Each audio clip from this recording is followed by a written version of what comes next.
Hello, everyone. Gratitude behind the wheel. Um, when I was doing rideshare, I went 1 week where I wasn't really grateful for the opportunity that was in front of me.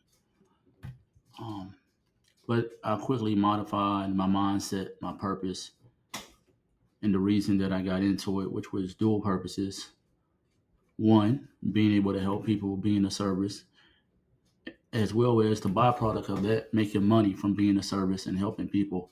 Hopefully, along the way, I'd be able to network and meet different personalities from all walks of life, which I was able to do. Now, I would like to say, actually, I will say this: with every ride, I was grateful, even the ones that were far away, the ones that were right around the corner. On the nights I was tired, on the mornings when I was tired and end up being wide awake because I got a jolt of energy from helping so many people and so much money coming in my direction. Love that current just hitting. But for anyone that's currently in rideshare, you all can speak on this in the comments. Individuals that are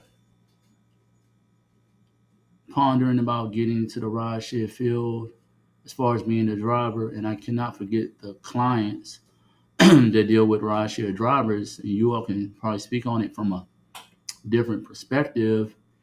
And I can't forget the people that do not do rideshare at all because you're always behind the wheel, even if you're not getting paid for it, but you're still grateful nonetheless. But my reason is for being grateful for starters was everyone is enabled. There were countless of clients that hopped in my car and told me, "Hey man, my transmission went out," or their vehicle was stolen, or their license was suspended. In fact, I remember taking one of my clients to the DMV in Arlington. He had all his paperwork, stood in line, come to find out that they were missing something. He brought it to them, and it was going to take them like another 6 or 7 weeks to get it all cleaned up in the system. Like I said, everyone is not grateful. And then life happens where you can be driving, and it can be something minute. The tire blows out, and you can just, in most cases, you can get it fixed. Now, imagine situations where someone tires blows out and it's not just one tire. Let's say it's all four tires. Even if they have the money to pay it, depending on what happens to the tire, it can have to actually be going to the shop, and they can't just replace it right there at the tire shop. So that's one reason to be grateful. And then, of course, I had different personalities in my vehicle, so I heard stories about individuals that once drive, but they got into a car accident, and now they have a phobia of driving, and it's just something that they do not want to do. And I'm like, I can understand because I was in a car collision, and it may be kind of apprehensive, but not from driving, but the people around me. So I can understand how the kind of mental impact, because all it takes is one hit, and it could be a wrap for you. So just hearing that story from my client at the time that they were in a car collision, it was so vicious to the point they were still grateful for being alive, but in turn it was like, I'm gonna just kick out money. I'm gonna be done with driving.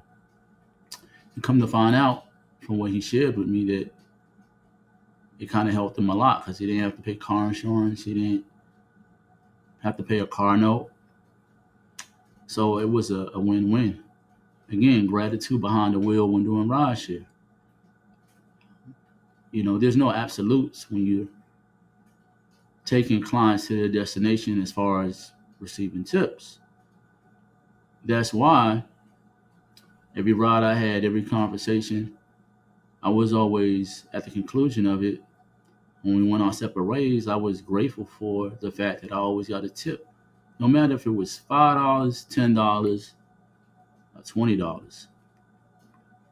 I was always appreciative because they're not entitled. They're not obligated. They did that from the kindness of their heart. And no matter the minimal amount or the maximum amount that they give, which is subjective, anything beats a zero. Anything, even a penny, beats a zero. So I was just always grateful. And then those other situations that clients shared with me, like dealing with family members that took advantage of them in their own way as family can do, as people can do, and we all have families. It just reiterated me being grateful about, being around family, loved ones, but checking them when they need to be checked. Like, hey, I'm coming to visit. I'm not coming to be doing this, that, and the third. Like, that ain't my responsibility. It's not rude. It's just accurate. So I got that from being a rideshare driver and hearing that story. I mean, now listen, prior to hearing the story, I kind of already knew all of this, but it was reiterated to me. So it's always good. And I was definitely grateful for that. I was grateful that I was able to be there for my client when she had that outburst from going to Ohio to go to a family gathering. They had her doing all the lay work and wasn't helping her. And she's the grandmother. So that's ridiculous. I was glad I was able to be there for her. She was able to vent and get it out. And it was a win-win all around, which, I was grateful for her because it seemed as though once she got that out, the ride was smoother.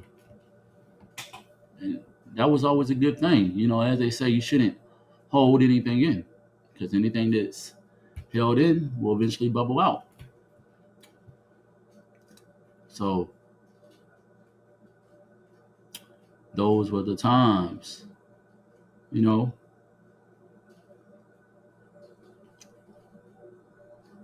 I just thought about, which I heard before doing rideshare, because how could I not hear when it's all on social media? Not all on it, but sometimes social media. And then, when you're out and about, you just hear certain things. But the tension between the mother of the child and the father of the child, also known as the baby mother and the baby father, that drama is real. And it's so real that I'm like, I'm grateful that that's not me.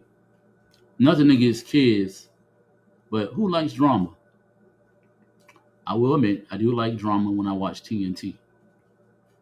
Shout out to Dick Wolf, the Law and Orders, the Chicago PDs. I like those shows. So that's the only kind of drama that I deal with. But hearing a client in the back seat cussing out her, the father of her child, and telling him he ain't nothing, he never gonna see the child, just tearing the man down. Like, wow. It's just, I'm grateful. I'm grateful it wasn't me. Even when she tried flirting with me, right after she got off the phone cussing out the father of her child, I just told her no thanks for so many reasons. But I was just grateful. I was like, man, that could easily be me. I could be out here with a mother of a child and she acting crazy and goofy. That's that's that's. Or I mean, I'm grateful I'm not tied up in the system. Had a client get in my car, numerous clients that had three different kids and three different mothers, and they all have them on child support, which led me to a question for being more grateful. If the father, and ladies, feel free to chime in, and I make this twofold.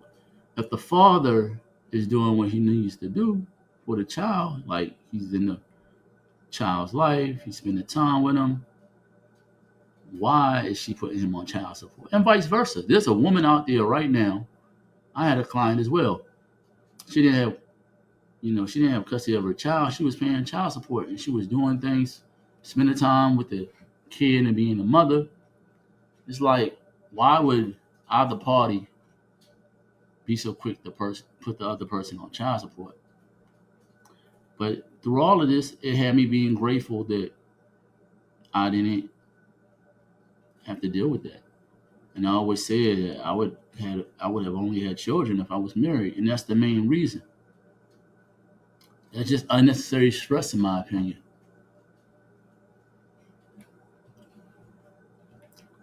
So yes, just wanted to bring you all this video today.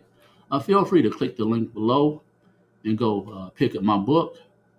It'll do you good. It could do a family member good or even a friend. And if that isn't enough, feel free to tell an enemy. Because it's likely once you tell that enemy, you all can become associates or you all can become good friends. And depending on the nature of the relationship, you all can become lovers. Like, share, subscribe. Feel free to leave a comment about the video or any questions you have. And I'll catch you all later. Peace.